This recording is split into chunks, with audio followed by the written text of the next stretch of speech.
Hello. Andito nga po tayo sa Caroncio. Magre-repainting po tayo ng plant boxes. Kasama po ang talyase. Ayan po. Terracotta po at saka mud pie. Ang gagamitin natin pintura. Ayan. Nandito po tayo sa ilalim. Sa ilalim po tayo naka-assign. Ayan. Sa mga sulok-sulok.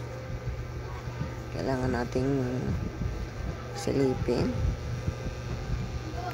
Pintura lang. Pintura lang. Nanay Violet. Work lang. Yan po. Kasama ko po dyan si Kuya Danny. Nandiyan sa kabila. Yan. Para na akong Arabo, diba? Mainit po kasi. Yan, nasa Center Island po kasi tayo ng Caroncio. Kaya mainit.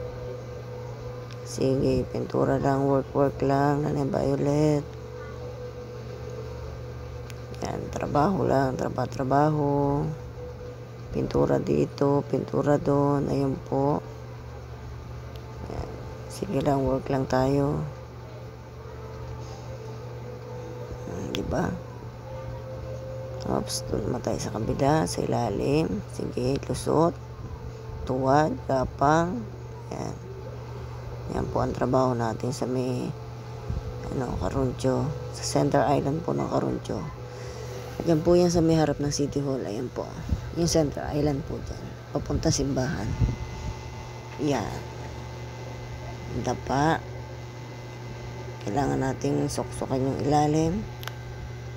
Yan po.